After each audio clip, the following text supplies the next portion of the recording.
উক্তি এবং বেআইনি উক্তি। শুভাশিসদা,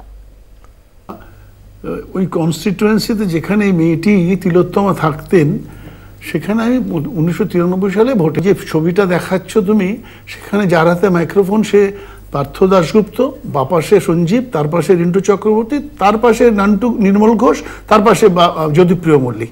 এরা বারাসাত মধ্যমগ্রামে ওদের পার্টি অফিসে এদের জয়েন করায়। এবং মানে আয়রনি এটাই যে আমি যেদিন জয়েন করতে যাই, রিন্টু চক্রবর্তী আমাকে বলে দাদা থাকতে পারবো না সিপিএমে, আমরা চলে যাচ্ছি। তখন আমি বারণ করেছিলাম ভুলেও যাস না। সুতরাং এদেরকে আমরা চিনি। এরা সোমনাথ এবং সঞ্জীব এরা আমাদের দীর্ঘদিনের চেনা।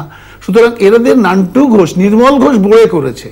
যেহেতু সঞ্জীব ঘোষ সিপিএম থেকে এসছে তৃণমূলে, সেহেতু একে যদি স্টিগমাটাইজ করা যায় তাহলে সারাক্ষণ এটা নিয়ে আলোচনা হবে, ও সিপিএম, আসলে তা না। এবং নান্টু ঘোষ এবং নির্মল ঘোষে, সরি আমার কাছে বারবার নান্টু ঘোষ চলে আসবে, কারণ যেহেতু আমার একই কনস্টিটিউয়েন্সি।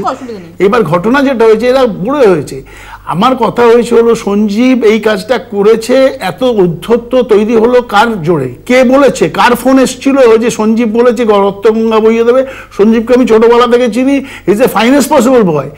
সে বলছে আমি রক্তগঙ্গা বইয়ে দেবো, তার মানে ওর কোনোদিনও এই কথা ওর কথা না, ওকে বলতে হয়েছে কাউ প্রেশারে যে এইটা যদি না করে তাহলে পরে আমাদের এভিডেন্সগুলো থেকে যাবে, তাড়াতাড়ি এটা করাও, করে তাড়াতাড়ি বার করে পুড়িয়ে দাও দেহটাকে।